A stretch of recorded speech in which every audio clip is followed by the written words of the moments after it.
Hey guys, today I'm back with a review of the highly anticipated, at least for me, Ra's al Ghul figure from the Arkham City line. Let's get a better look at that packaging, shall we? So here's a better look at the packaging we've got here. We've of course got the DC Multiverse label with the name of the character, which is obviously Ra's al Ghul. 3 of 4 and collecting the bill of the Solomon Grundy. Of course got the contents of the packaging. Character name, Ra's al Ghul, DC Multiverse logo right there. Then on the back, we obviously have picture of the Build-A-Fig, what thing comes with this guy, which is obviously the arms that's highlighted in blue. And then we have, of course, got the highlighted character that is featured in the packaging.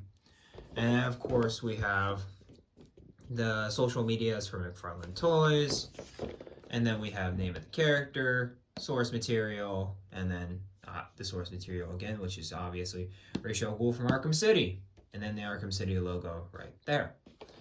And then not a lot on the top, just the Arkham City logo right there, and then down here we have legalese and stuff like that, and then we also have the barcode for you guys who are hunting using barcodes.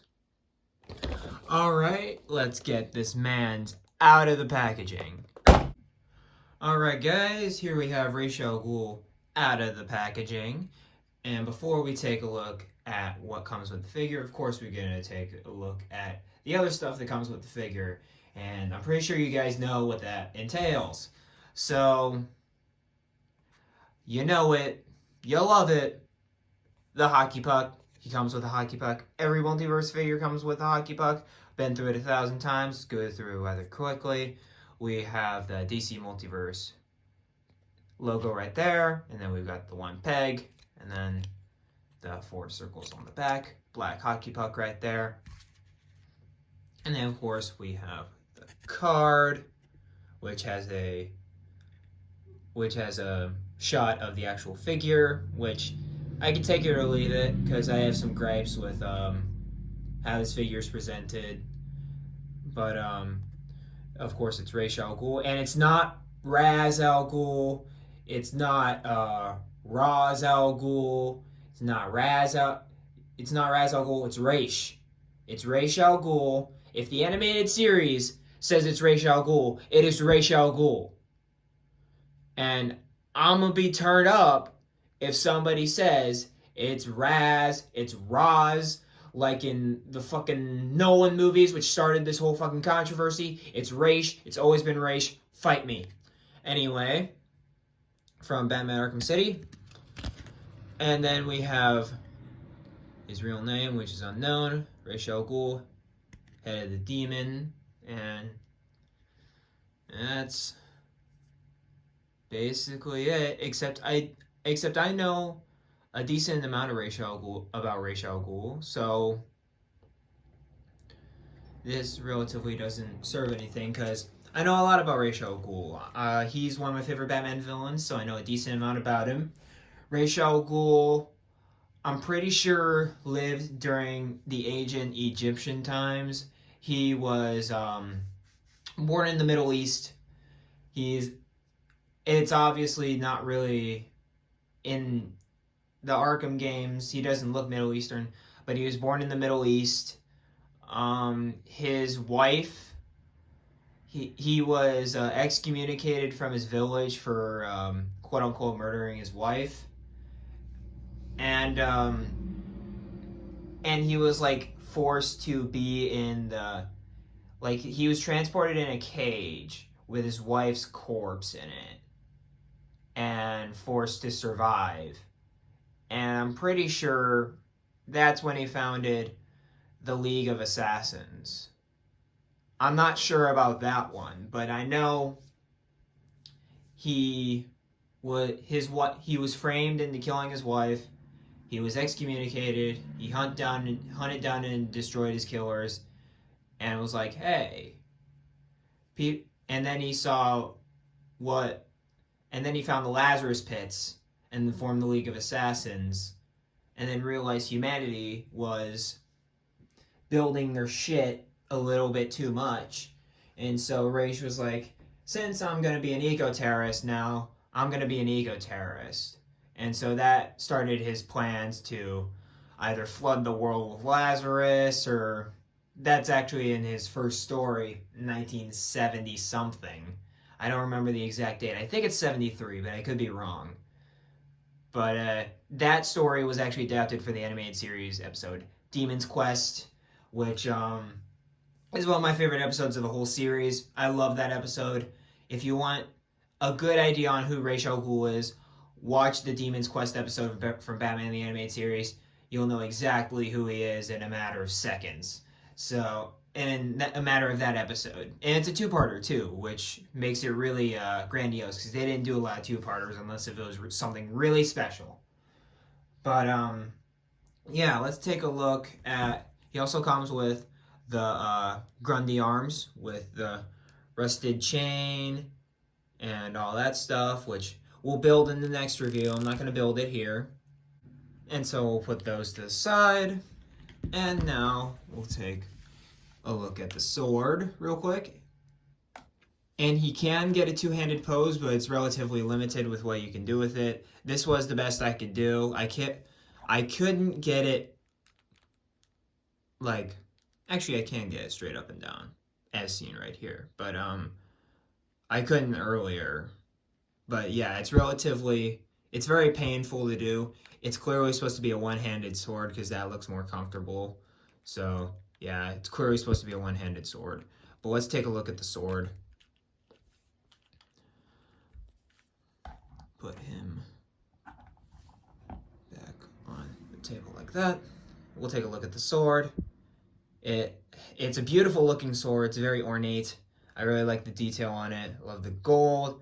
I love the demon's head pointed right there with the horns kind of coming out as the guard. It looks really sick. Love the hole. I really like this. I've always liked this specific sword from Arkham City. So I'm always enthralled with this sword. So I really like the gold, and then the blade shape. It's a very unique blade shape. If I can get the camera to focus. Come on! It has nothing else to focus on. There we are. So it's got some Arabic writing right there. I don't know what it says. Don't at me. I can't read Arabic. But, yeah, it's got some Arabic on both sides. And overall, just a really cool looking sword. And after McFarlane's given us so many swords, it's awesome to finally get a sword that's supposed to come with a character. So, really excited about that. Really love the sword. But, let's get into the actual figure. And I don't know if he's supposed to be green in the game. He doesn't appear green. He appears black. I'm giving his shoulder armor a pass because his shoulder armor might be green, but I'm pretty sure his pants are like brown. I'm pretty sure he's not this green. And he shows up greener on camera than he does in real life, but you can still tell he's green. In the game, you can't tell he's green because of how dimly lit Ra's al Ghul's scenes are, because he's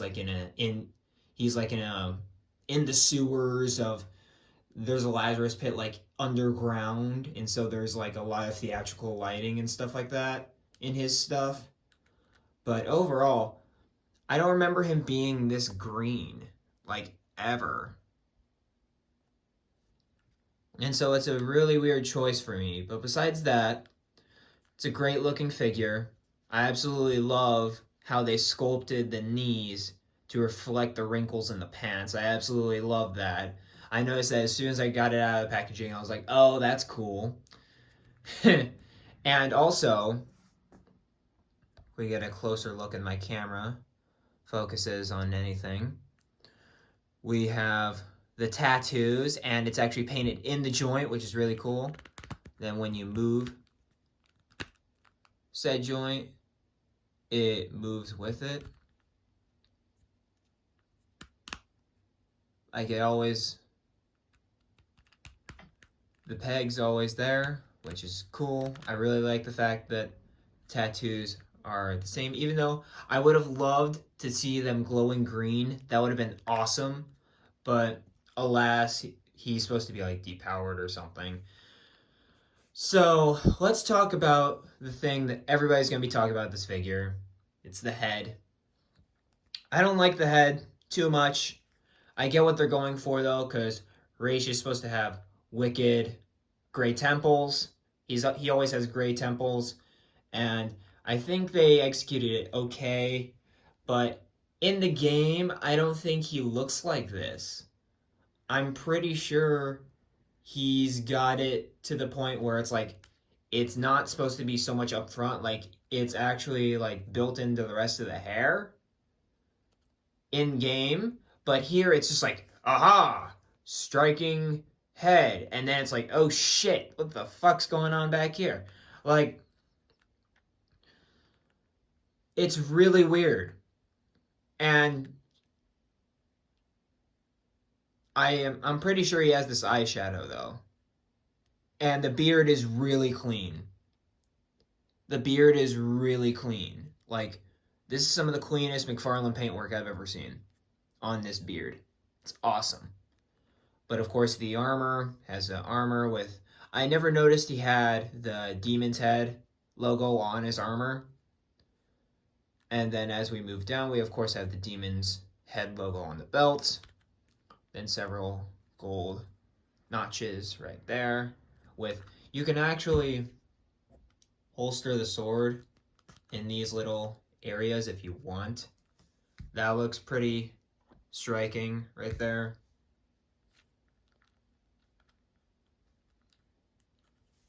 That looks pretty striking right there. But I'm gonna have him hold it, so it's not really important. And then I of course covered the pants with the wrinkles being corrected onto the joints, which look really tight. Execution's really good on this guy. Of course we come down to the boots with all the notches and clasps and sculpted, and of course sculpted all the way through, even on the joints, which is really impressive. Look at the back of the figure, relatively plain. Oh, and I also forgot about the bracers. Bracers look cool. I really like the bracers. You can clearly tell that he can block a sword strike with these bracers. They're very thick and ornate. Overall, this figure is really tight. One of my favorite designs of Ra's al Ghul, so I was very hyped to get this. But let's get into the articulation of the demon's head. So he of course has he has a ball joint in the head. He can look down about that far. He can look up that far. And then he has, of course, swivel in the head. And then he, of course, has some neck pivot. Not the best head articulation in the world, but we'll deal with it. And then for the shoulders, I feel that he has armpits. I feel that he has armpits, but it's not really that noticeable unless if you really move it. But with the shoulder, he of course has the ball joint where it can go out about that far. He can go up about that far and back about that far because of the shoulder pad right here. Of course, this bicep swivel. He has double jointed elbows, which yikes. Yikes, yikes, yikes. That looks rough. And then he of course has the standard McFarlane ball hinge joint, which can move down like that. And then you can switch it around. You can have something like that. And then of course with the ball joint, you've got twisting, and then you of course can crunch like that. You can only crunch about that far. You can only lean back about that far. And then he's got the standard leg joints, McFarlane leg joints. So good old ratchet joints right there on the hinge. And then of course he's got the little bit I barely count that as thigh swivel. So I barely count that as thigh swivel. And then he's of course got great ball jointed knees. Could really do some acrobatics with this guy, even though the joints are a bit yeesh. But then we of course have sculpted ankles, which afford him to move down like that, move up pretty far. He can rotate said ankles, and then ankle pivots, and then of course toe articulation. Here of course we have our new Ra's al Ghul right there with the new Arkham City Batman, and these guys look to scale together and they look badass together. I'm definitely going to do some articulated comic book art with these two, so definitely check that out. And overall they look great together. I kind of want to give Batman a sword so they could have a professional sword duel, because that's kind of what they do. But yeah, overall, Batman's deadliest enemy and him scale pretty well together. And here we have all of the Arkham Rogues together, and this is starting to build into a badass lineup. All we need now is fucking Two-Face and Riddler. Like, come on, Todd. What are you doing? Give me a Two-Face. What's so hard about giving people a Two-Face? Two-Face is one of my favorite Batman villains. Why? But anyway, of course, we have Ra's al Ghul right there. Badass figure. Penguin. Joker from Arkham Asylum. Got, obviously, Catwoman right there. Got Croc in the back. Of course we do, because he's fucking huge. And then we've got Deathstroke right there. And then, of course, Arkham Knight right there. Overall, these guys are banging. These guys are awesome. These guys look great together. Even though the guys from Origins and Knight kind of break the formula, they still fit in with the City and Asylum models. So, overall, I'm really liking this lineup so far. And I'm really excited to see if they continue with more Arkham figures or if they go into a different direction with the Rogues Gallery. And I bet people were wondering, what about the other ninja figures? Well, here they are. Of course, we have our new Ra's al Ghul, which is concerning me a little bit in terms of standing ability. And then we've got Talon right there. Then we've got Ghostmaker. Ghostmaker is a former League member, so of course I had to put him with the Master of the League. And overall, these guys look fantastic together. You're going to see a lot of Ra's al Ghul shorts coming up real soon. Oh my god. Got so much work to do. But, yeah, these look great together. I'm absolutely loving that. Even though they don't look great together, they look good. Because still Ra's has that grounded, realistic look, and these two are, of course, comic book characters. So, yeah. But besides that, he can fit in anywhere. And I also think the best comic book Batman to throw him with is, of course, the Three Jokers Batman.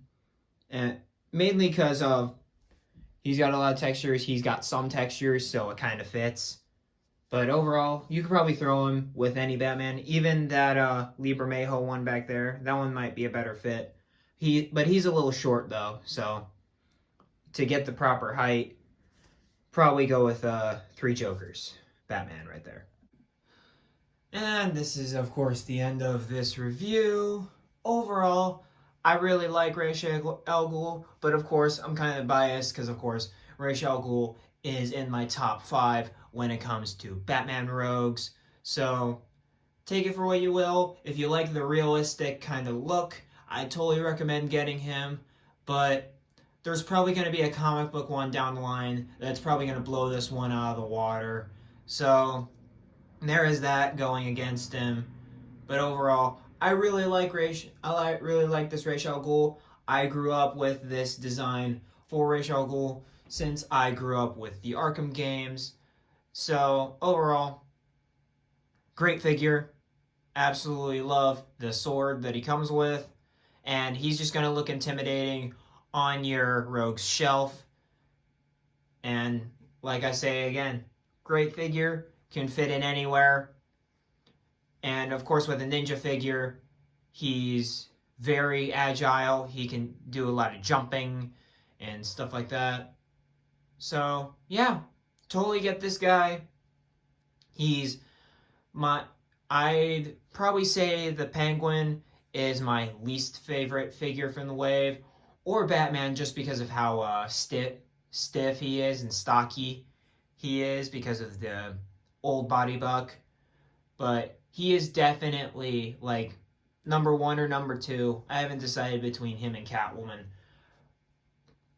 But yeah, this is the end of this review. Totally check him out. Like, comment, subscribe, all that good stuff. Tell me what you guys are finding at your local stores. I'd love to know. And of course, guys, keep doing what you love. And as always, keep collecting. Love everybody. And peace, guys.